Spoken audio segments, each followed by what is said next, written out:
So, eto yung nasa manifesto na sinend ni nanay. Feel free to comment anytime. Pinili ko na lang yung mga highlights kasi haba, 3 page eh. So, ito na lang yung mga importante.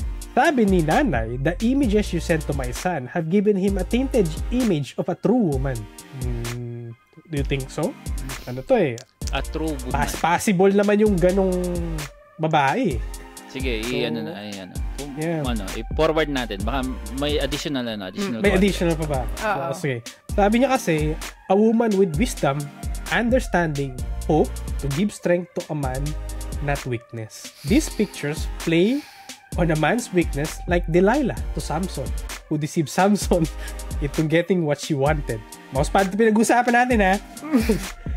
These pictures send a man or a woman on a dark path of loneliness, guilt, isolation, disappointment, anger, separation, and false love.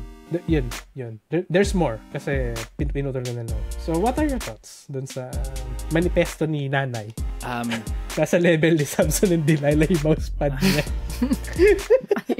Ayoko magsalita. Kasi,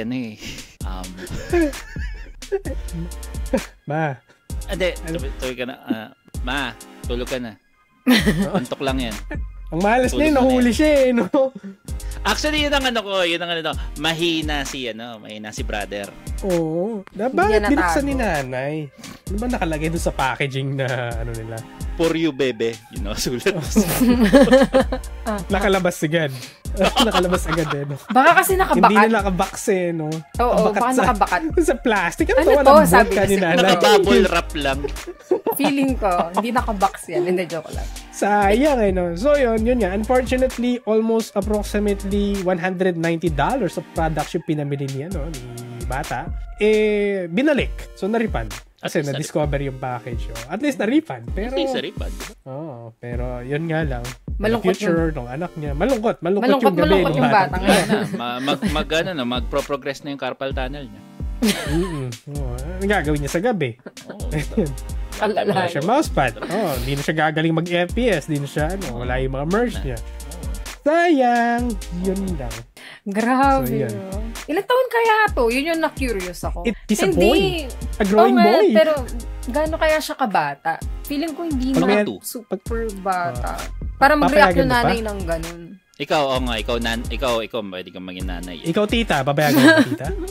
Nahuli mo yung siguro kung nasa elementary, medyo questionable pa sa akin. Pero kung nasa high school na yan. Pero pag kunyari mga second year, third year high school, mga ganun. Normal naman. High school, okay lang. Pero pag elementary, medyo sa akin din ang pa eh. So, okay lang na kuwari may may dumarating na parcel sa'yo na questionable yung mga shape ng mga dumarating na sa anak parcel. Sa wala. Supportahan ko pa siya. Charot.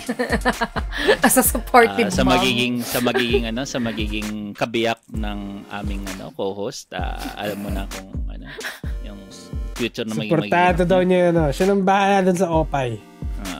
Yan. Basta nasa tamang edad siya. Yun yung doon. Ano yung tamang edad? Mga siguro. 14, 15, mga ganun. 15. May gumigirlfriend na yun. Oo, yun na nga. Kaya baka nakita na siya ng actual. Kaya sa akin wala na yung mga ganun.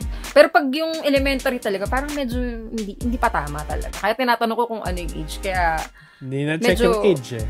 Medyo na din ako kung bakit nag-react ng ganun yung nanay. Pero kung super tanda na, kunyari, baka mamaya nga college mga na yan. Mga 28, mga ganun. Or sabi mo nasa senior high, mga ganun.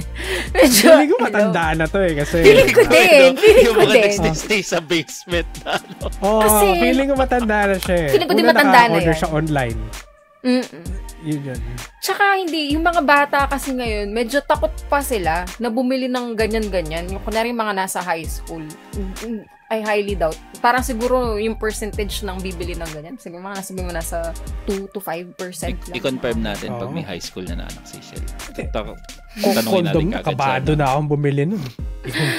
Lalaki kasi ang pinag-uusapan natin. Lalaking anak. Anong iisipin sa akin ni ate sa tindahan? Bili ako ng Diba? Yun na nga, pagbata. So, medyo may edad na to. Gusto ko ng plastic balloon eh. Bakit ba? Wala, supot mo dun sa plastic bag. Para sa akin yun. Medyo may edad na yan, promise. Feeling ko may edad na to. Pero yun. Kasing edad ni Shell, mahirap. Ano sabi dito sa comment? Conversion na. Mahina magtago. Meron na bang kabiyak si Shell? Yeah, meron. Mukhang meron na. Hindi na siya nag-ano eh. Kung ako yan, ipeplex ko pa yan sa mga tropa ko. Pwede ba? Tayo yan. Pinapakita natin sa isa't isa yan. For sure. Oo. Boys will be boys. Kung anak ko, bibilang ko na madami. O, diba? Supportive talaga si Daddy Niggy. Si Kanika pa, Diyos ko. Oo. Supportive. Okay, kasabik. Okay, so, shout out po sa mga sumusunod. Shout out po sa mga boys. Boys. Kila Nier. Puma. tayo. Kay Vincent. Kay Reconnecting. Kay Mai. Vinster Ken. And then, kay Vincer Ken. Sa mga wala, kay Ampas Lupa. Sa mga nawawala po, magparamdam po kayo doon ng loob. Kay Tokay at saka Gege. Gege. Yeah, yun lang.